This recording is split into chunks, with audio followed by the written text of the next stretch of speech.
오늘 우리에게 주시는 하나님의 말씀 구약 성경 에스겔 33장 23절에서 33절까지 말씀입니다.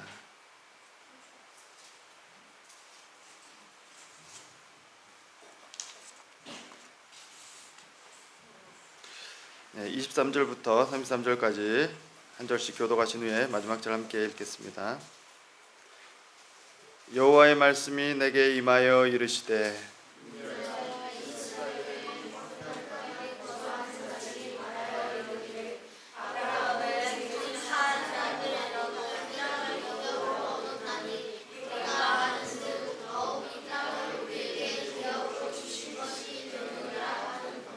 그러므로 너는 그들에게 이르기를 주 여호와께서 이같이 말씀하시되 너희가 고기를 핏째 먹으며 너희 우상들에게 눈을 들며 피를 흘리니 그 땅이 너희의 기업이 될까 보냐.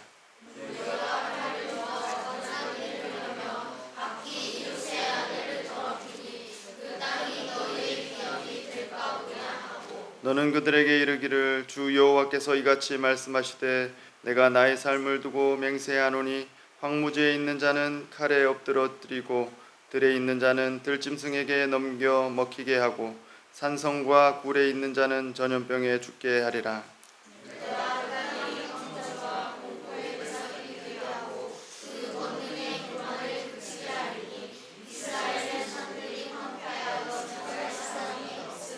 내가 그들의 행한 모든 가증한 일로 말미암아 그 땅을 황무지와 공포의 대상이 되게 하면 그때 내가 여호와인 줄을 그들이 알리라 하라.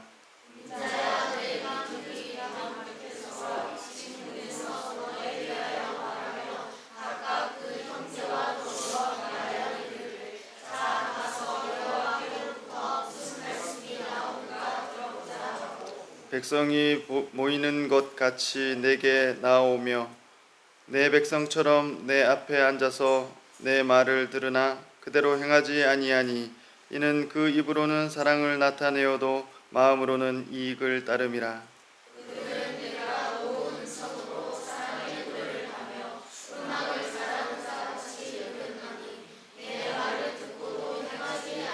함께 읽겠습니다. 그 말이 응하리니 응할 때에는 그들이 한 선지자가 자기 가운데에 있었음을 알리라. 아멘. 아멘.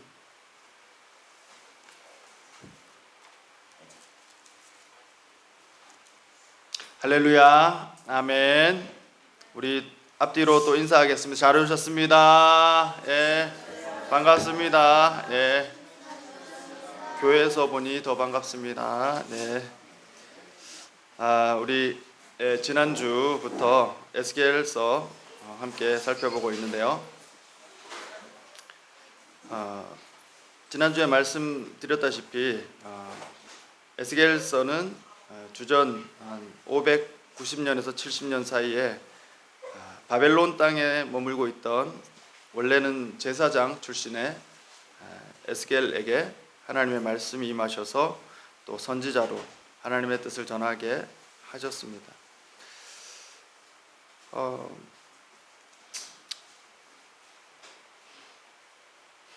에스겔 선지자 당시에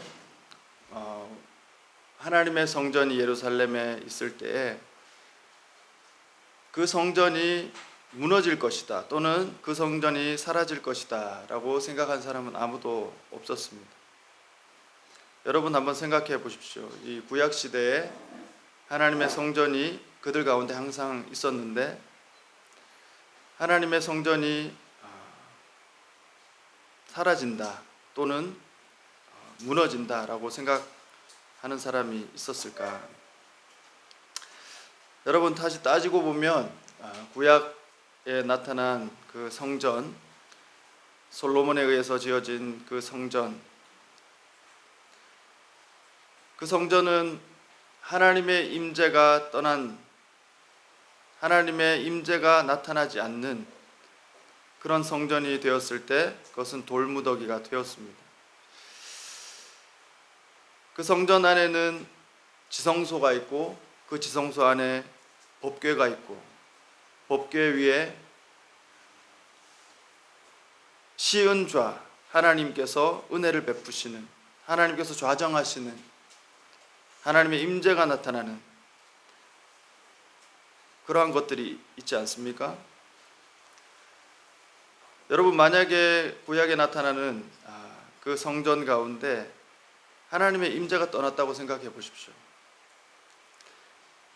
그러면 그것은 성전이 아니라 그냥 돌무더기일 뿐인 것입니다.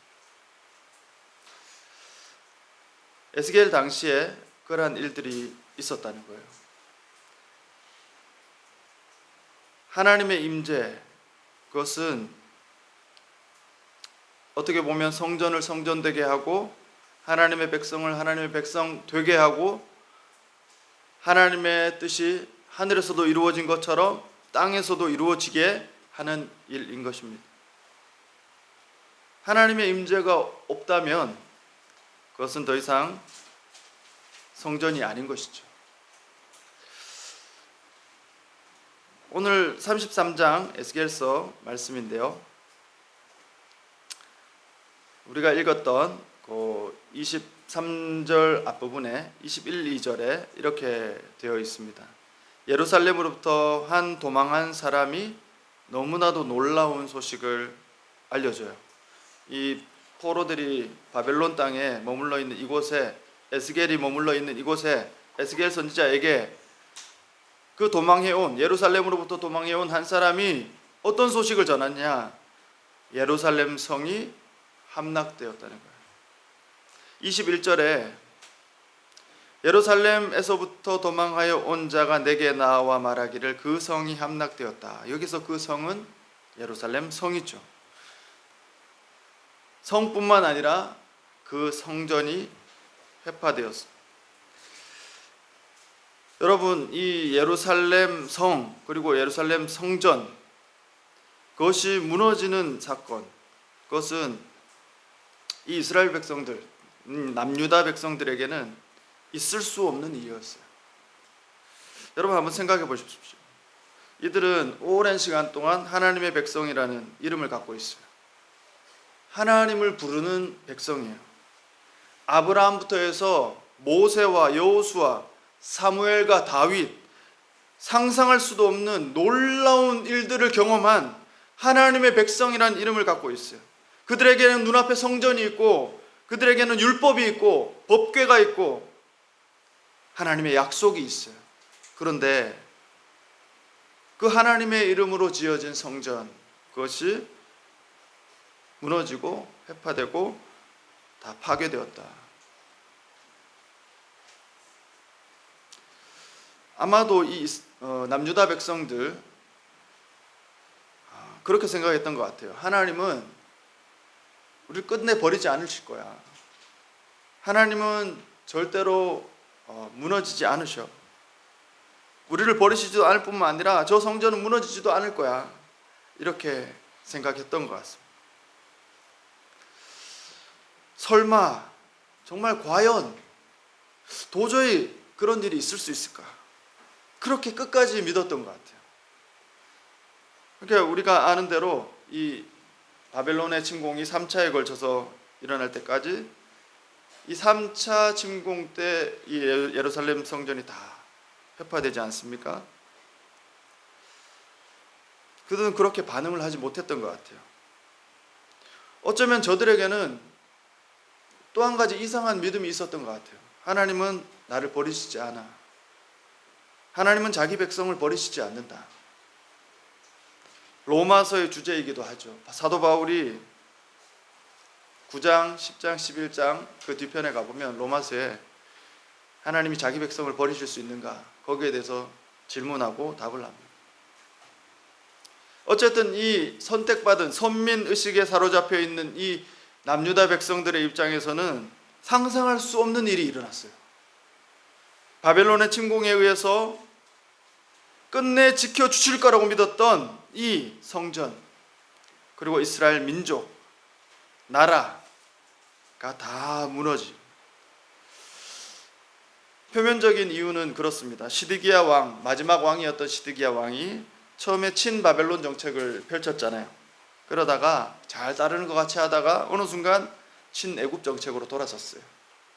그것이 빌미가 되었어요. 그래서 바벨론은 이 유다를 잔혹하게 초토화시킵니다.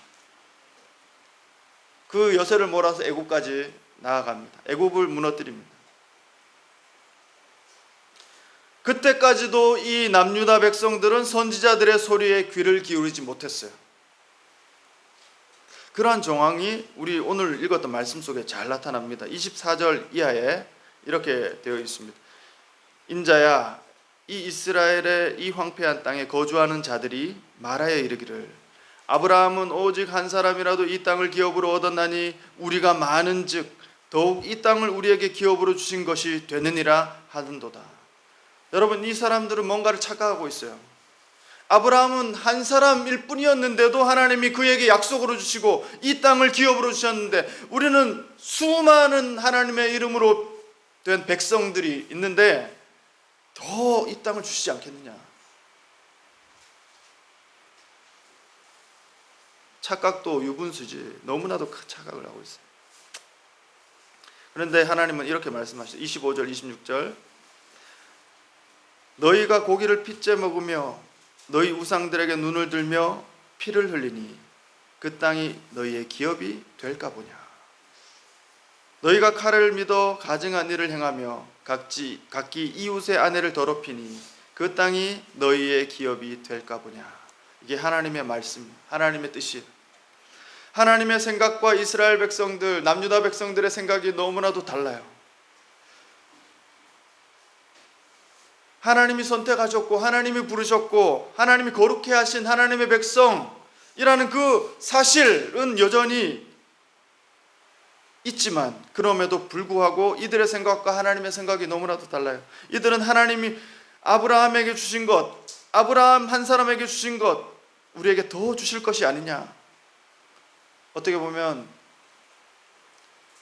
여기에서부터 다시 안정이 되어가고 평화가 찾아오고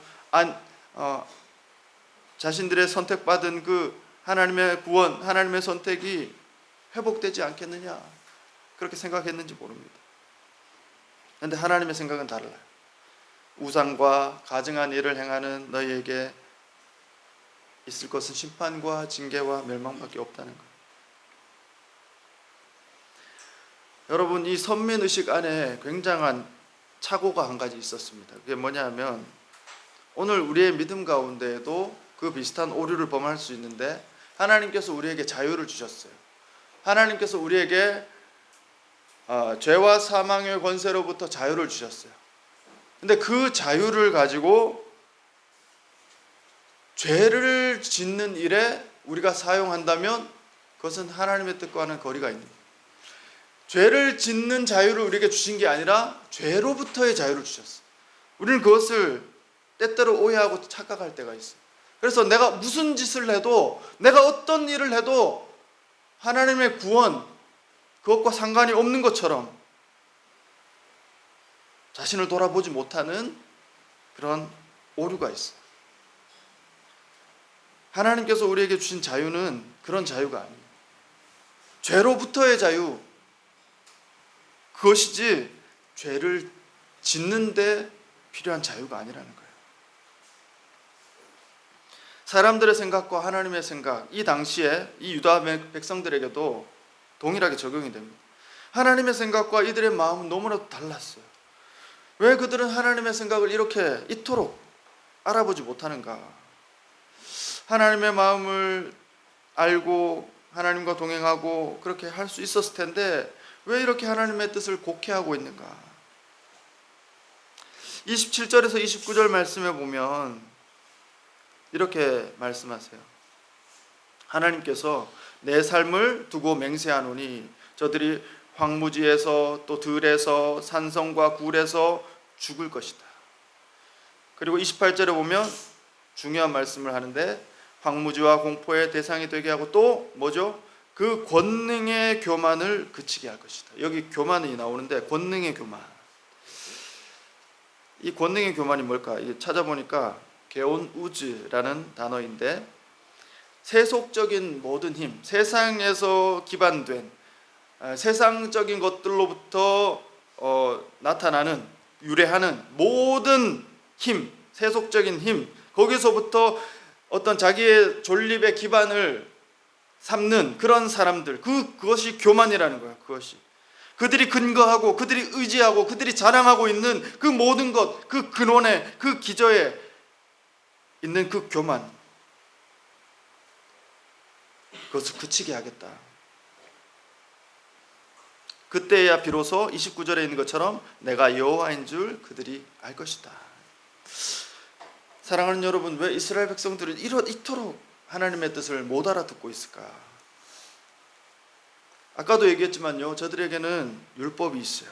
저들에겐 제사장이 있었어요. 저들에겐 제사가 있었어요. 법궤가 있었어요. 하나님의 역사가 살아 숨쉬고 있었어요.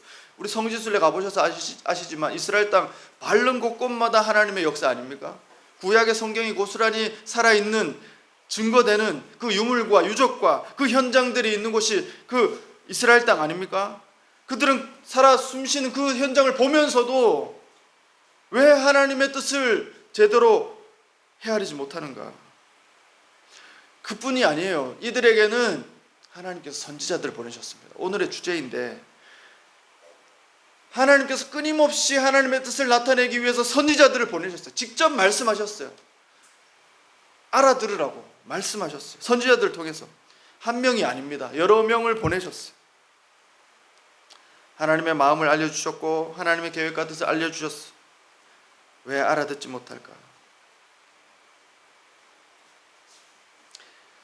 여러분, 그들이 하나님의 뜻을 알아듣지 못하는, 깨닫지 못하는 그 궁극적인 원인이 어디 있을까? 오늘 말씀 가운데 저는 그 원인이 있다 생각합니다. 여기 30절 이하에 보면은 하나님의 말씀 이렇게 되어 있어요.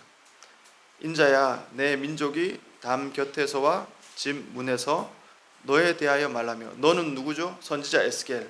선지자라 이야기하는 그 사람, 그 하나님의 말씀이라고 전하고 있는 그 사람이 있는데, 그 사람이 무슨 말을 하는지 보자 이거예요. 각각 그 형제와 더불어 말하여 이르기를, 자 가서 여호와께로부터 무슨 말씀이 나오는가 들어보자.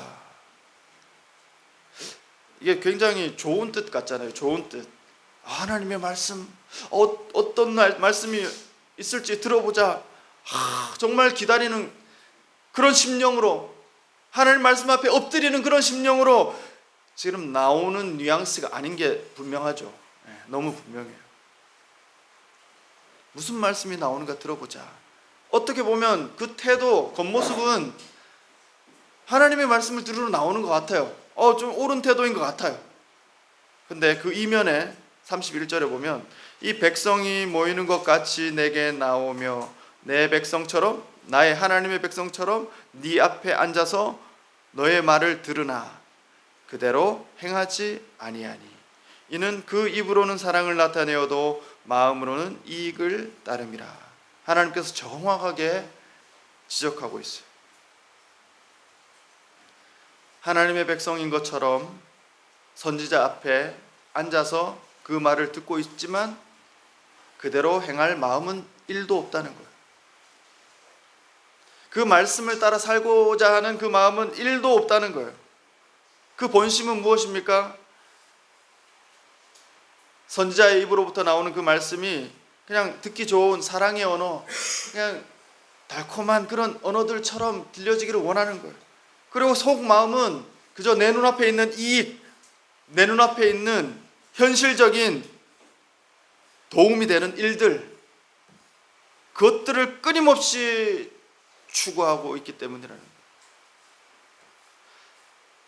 그래서 32절에도 네가 고운 음성으로 사랑의 노래를 하며 음악을 잘하는 자 같이 여겼나니, 저 사람들은 뭐라고 이 선지자 에스겔을 생각했냐면, 사랑의 노래를 하고 음악도 잘하고 이렇게 좋은 소리를 잘 들려주는, 항상 축복된 소리와 또 평안의 소리와 그런 얘기들만 들려주는 그런 하나님의 선지자라고 생각했다는 거예요.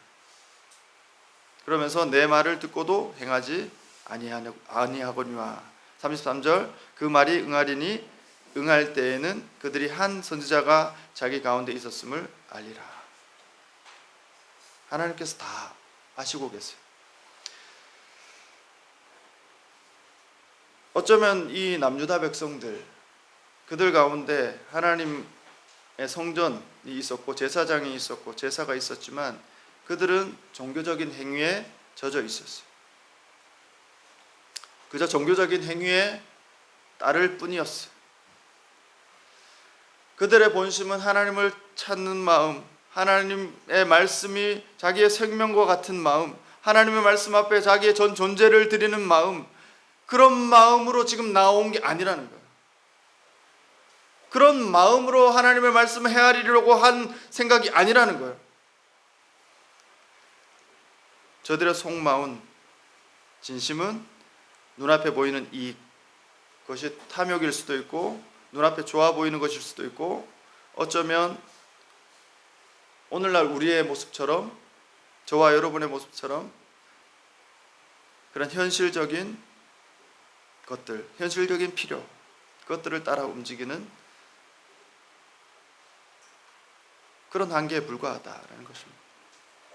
그들에게 남아있을 것은 후회와 한탄밖에 없다는 것이죠. 33절에 어느 날 돌이켜볼 때가 있다는 거예요. 우리 앞에 있었던 그 선지자 에스겔의 이야기가 다 맞는 이야기였구나. 그게 정말 하나님의 말씀이었구나. 그렇게 깨달을 때가 온다는 거예요. 한 선지자가 우리 가운데 있었구나. 나는 무엇했나? 버스가 지난 다음에 손 흔드는 꼴입니다. 오늘 본문과 비슷한 내용의 그 이야기가 같은 시대의 이야기인데 예레미야서에 나옵니다. 이 유다 백성들의 그 적나라한 마음이 예레미야 42장에 가보면 비슷한 상황이 있어요. 지금 예레미야는 예루살렘, 이스라엘 땅에 머무르고 있어요. 지금 에스겔은 포로로 끌려와서 포로들 가운데 있어요. 지금 장소는 다르지만 똑같이 유다 백성들이 있습니다. 그런데 이 예레미야 곁에 있는 상황은 어떤 상황이냐? 이제 예루살렘 성이 다 무너졌어요. 예레미야 42장에 가보면 이제 다 이제 무너지고 그 땅에는 포로가 다 끌려갔어요. 시드기야 왕부터 해서 높은 사람들, 왕족들 다 끌려갔어요. 포로로 다 끌려가고 똑똑하고 잘났고 부유하고 이런 사람들은 다 끌려갔어요. 그 땅에 남은 사람 누구냐? 가난하고 비천하고 무식하고 그런 사람들 그 땅에 남았어요. 그 땅에 남은 사람들 중에 이렇게 예레미야에게 질문하러 나옵니다. 42장 2절에 보면 선지자 예레미야에게 이르되 당신은 우리의 탄원을 듣고 이 남아있는 모든 자를 위하여 당신의 하나님 여호와께 기도해 주소서. 얼마나 좋은 자세입니까? 당신이 보는 바와 같이 우리는 많은 사람 중에 남은 적은 무리입니다. 우리는 얼마 남지 않았습니다. 우리에게 하나님의 뜻을 알려주세요. 3절에 우리가 마땅히 갈 길과 할 일을 보이시기를 원하나이다. 하나님의 뜻을 간절히 구하는 것 같아요. 그래서 4절에 보면 그래서 선지자 예레미야가 내가 숨김없이 하나님의 응답을 당신들에게 말할 것입니다. 그렇게 얘기했어요. 5절에 한술 더 떠서 우리가 당신의 하나님 여호와께서 당신을 보내서 우리에게 이르시는 모든 말씀대로 행할 것입니다. 하나님 여호와께서 우리 가운데 진실하고 성실한 증인이 되시옵소서. 하나님이 증인이십니다. 당신의 입에서 나오는 하나님의 말씀 우리는 100% 순종할 것입니다. 심지어 6절에 보면 그 목소리가 우리에게 좋든지 좋지 않든지 그 하나님의 말씀이 우리에게 좀 달콤한 말씀이 아니더라도 막론하고 순종할 것입니다. 이렇게 얘기해요. 우리가 우리 하나님 여호와의 목소리를 순종하면 우리에게 복이 있을 것입니다. 완전히 100% 정답을 얘기하고 있어요. 너무나도 잘 알아요. 이 이스라엘 백성들이 너무나도 잘 압니다. 입 바른 소리를 얼마나 잘하는지 몰라요. 그런데 이 뒤의 결과들 여러분 잘 아시죠? 예레미야 42장 이후에 6절 이후에 보면 예루살렘이 무너졌어요. 왕들로부터 수많은 사람들이 포로가 돼서 끌려갔어요. 이제 비천하고 가난하고 무지한 사람들이 남겨져 있는데 그들의 갈 길과 할 일을 지금 물었습니다. 하나님의 답을 구합니다. 열흘이 지났어요. 열흘이 지났어요. 42장 10절에 가보면 열흘이 지나서 하나님의 응답이 예레미야에게 왔어요. 그 요지가 뭐냐면 42장 10절에 14절 이겁니다. 너희가 이 땅에 눌러 앉아 산다면 너희는 살 것이다. 내가 재난에 대해서 뜻을 돌이킬 것이다. 무슨 말입니까? 어디 도망가지 말고 바벨론으로 갈 생각도 하지 말고 애굽으로도 갈 생각하지 말고 너희가 이 예루살렘 이 땅 가운데 무너져 있지만 이 땅을 지키며 너희가 산다면 하나님의 놀라운 회복하심을 경험할 것이다. 이게 하나님의 뜻이었어요.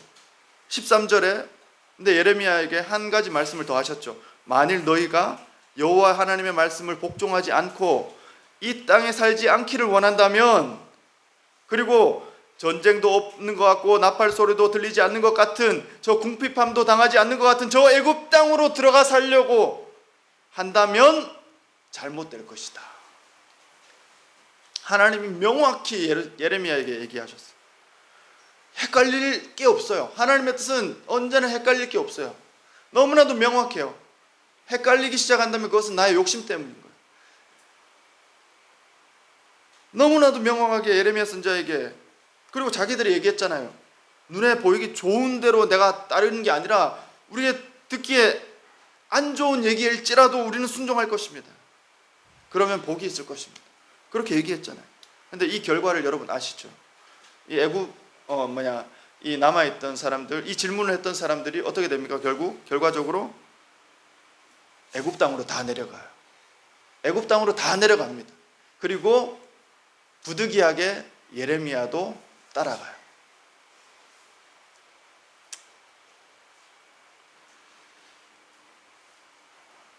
여러분, 이것이 사람들 안에 있는 뿌리 깊은 죄성인 것입니다. 내 안에 있는. 하나님의 말씀을 몰라서 안 듣는 게 아니에요. 알지만 들을 능력이 내 안에 없습니다. 여전히 내 안에 작동하는 것은 탐욕이요, 육신의 정욕과 안목의 정욕과 이생의 자랑인 것입니다. 순종할 힘이 내게 없어요. 순종할 능력이 내게 없어요. 여러분, 이들의 입장을 좀 이해할 수 있습니다. 어떻게 이해할 수 있습니까? 아마 그들은 얼마나 두렵겠어요. 성전이 다 무너져 있고 성벽이 다 무너져 있는 그 땅에 다시 회복되지 않을 것 같은 그 땅에 머물러서 지금 이 정도 피해도 감당 못하는데 바벨론이 더 큰 보복으로 만약에 죽이러 온다면 얼마나 두렵겠어요. 그런 내용들을 이렇게 상상해 보면 얼마나 두렵겠어요. 실제로 그 남았던 사람들 중에 총독이었던 총독 그다랴를 암살하는 일이 벌어져요. 그 사람들은 나름대로 민족주의 안에 민족주의적 성향을 갖고 있으니까 나라를 지키고 우리나라를 위한 일이라고 생각하니까 이 총독을 암살하는 일이 벌어져요. 그래서 더 큰 보복에 대한 두려움이 생겼어요. 그래서 애굽으로 떠나는 겁니다. 근데 그 기저에는 뭐가 있냐? 지난주에도 말씀드렸지만 이 애굽에 대한 신뢰가 있어요. 이 애굽에 대한 그리움이 있어요. 끊임없이 세상을 향한 갈망이 있어요. 그게 우리의 죄성이라는 거예요. 그래서 인간적인 피난처, 하나님을 먼저 바라보기보다 인간적인 피난처는 애굽으로 보이는 거예요. 하나님께서 애굽으로 가지 마라. 애굽으로 가면 망한다. 그렇게 분명하게 얘기하는데도 이 사람들이 뭐라고 얘기했냐면, 이 서기관 바룩이라는 사람을 부추겨서 이 예레미야에게 부추겨 가지고 이 거짓 예언을 하고 있는 거야. 저 예레미야라는 사람이 거짓 예언을 하고 있는 거야. 그렇게 억지 주장을 하기도 합니다. 여러분, 그 기저에는 뭐가 작동하고 있느냐? 하나님에 대한 깊은 신뢰가 없어요. 그것이 가장 큰 문제입니다. 하나님에 대한 깊은 신뢰가 없어요. 오늘 이 이야기들, 이 같은 시대의 이야기인데요. 에스겔 그리고 예레미야, 이 장면은 좀 다르지만 사실은 같은 맥락의 이야기입니다.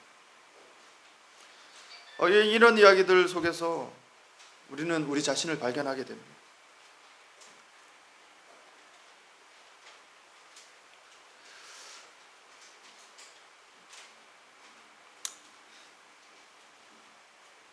그럼에도 불구하고 이 에스겔서를 쭉 읽어가다 보면 하나님께서 이 에스겔을 파수꾼으로 선지자로 세우신 목적에 대해서 33장에 끊임없이 나오는데요. 저들은 너의 얘기를 듣지 않을 거야. 너가 선지자로 세워졌지만 하나님의 말씀을 내가 들려보내지만 저들은 너의 얘기를 듣지 않을 거야. 얼마나 답답한 이야기입니까? 하나님이 선지자로 세우셨고 선교사로 보냈는데 선교사로 보낸 이 자리에서 너의 얘기를 듣지 않을 거야. 열매가 하나도 없을 거야. 얼마나 허탄한 얘기입니까? 선교사로 삶을 오랫동안 살아가는데 뭔가 가시적인, 뭔가 눈에 보이는, 뭔가 자랑할 만한, 뭔가 뿌듯해할 만한 이런 결과가 하나도 없는 거예요. 얼마나 한탄스럽겠습니까? 이 선지자 예레미야나 선지자 에스겔도 그렇지 않겠어요?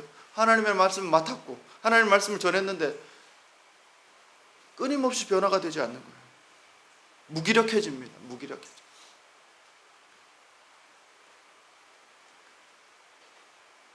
그런데 거기에 하나님의 뜻이 있다는 거예요. 하나님께서 선지자 에스겔을 왜 그 땅에 세웠느냐? 오늘 33절의 말씀을 다시 한번 곱씹어 보십시오. 그 말이 너희에게 응하리니 응할 때에는 그들이 한 선지자가 자기 가운데 있었음을 알리라. 여기에는 옳다거니 된맛을 좀 봐라. 나중에 한탄할 일을 한번 당해봐라. 이렇게 하나님이 저들에게 이렇게 걸려 넘어질 걸림돌을 선지자로 세운 게 아니고요. 이 선지자를 그럼에도 불구하고 세우신 이유가 있다는 거예요. 끊임없이 하나님의 손을 잡으려고 하지 않는 이 백성들에게 하나님께서 끊임없이 포기하지 않고 이 백성을 돌보시기 위해 끊임없이 손을 내밀고 있다는 사실을 보여주고 싶은 거예요. 한 선지자를 통해서 그가 어떤 퍼포먼스를 하든 그가 어떤 희한한 일을 통해서 하나님의 말씀을 전하든 저들에겐 들리지 않지만 그럼에도 불구하고 하나님께서 이 선지자들을 통해서 내가 너희를 사랑한다. 내가 너희를 끝까지 포기하지 않는다. 그 사실을 보여주고 있다는 사실입니다. 그래서 오늘 이 에스겔 33장 뒤편으로 가면 하나님께서 소망의 말씀을 다시 하세요. 그럼에도 불구하고 회복될 것에 대해서, 구원받을 것에 대해서, 하나님의 소망이 어디에 있는가에 대해서, 이스라엘이 끝끝내 고국으로 돌아가게 될 것뿐만 아니라 저들의 마음 가운데 굳은 마음, 그 굳어진 마음, 하나님을 향해 열리지 않는 그 굳어진 마음을 제해버릴 것이다. 하나님이 일방적으로 내가 새 마음을 부어줄 것이다. 새 영을 부어줄 것이다. 하나님의 백성이 될 것이다. 그렇게 약속하시는 거예요. 그래서 37장 이후에는 마른 뼈가 살아나는 그 환상이 있지 않습니까? 죽은 자의 부활, 새 생명을 얻게 되는 놀라운 하나님의 구원, 하나님께서 그렇게 하실 것이다. 사랑하는 여러분, 하나님께서는 오늘 이 에스겔 33장을 통해서 이 포로에 끌려와 있는 이 유다 백성들의 어리석음을 그저 지적하고 그저 심판하시려고 하는 그 의도가 아니라는 거예요. 그것을 넘어서서 하나님께서는 끊임없이 그들에게 손을 내밀고 기다려주시고 끊임없이 깨닫기를 원하시는 구원과 회복을 허락하시는 우리의 아버지 되신 하나님이신 줄 믿습니다. 사랑하는 여러분, 여기 선교사님들이 많으신데 우리의 사역과 일들, 우리의 훈련과 양육 여러 가지의 것들을 하고 있지만 변화되지 않는 것 같은 현장들, 현실들, 계속 못 알아듣는 것 같은, 딴 길로만 가는 것 같은 그런 현실들이 있지는 않습니까? 때로는 우리의 동역자들, 우리의 믿음의 식구들, 제자들, 영적인 자녀들, 그들에게도 오늘 이 선지자 에스겔을 통해서 말씀하신 그 은혜가 우리의 그 모든 사람들에게도 동일하게 임하게 되는 줄 믿습니다. 그들은 언젠가는 깨닫게 된다는 거예요. 우리에게 한 선교사님이 계셨지. 한 선교사님이 계셨지. 우리 곁에 그 선교사님이 계셨지. 그래서 지금 우리가 있을 수 있지.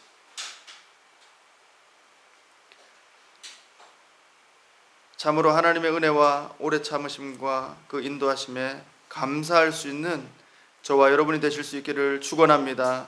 한 사람 한 사람이 깨닫고 돌이키고 주님의 사람이 되어져 가게 될 줄 믿습니다. 오늘도 그 은혜를 믿으며 사랑으로 섬기며 포기하지 않는 그 하나님의 마음으로 그 자리를 지키고 한 선지자가 서 있는 것처럼 성교의 삶을 살아가는 우리 모두가 될 수 있기를 주님의 이름으로 축원합니다.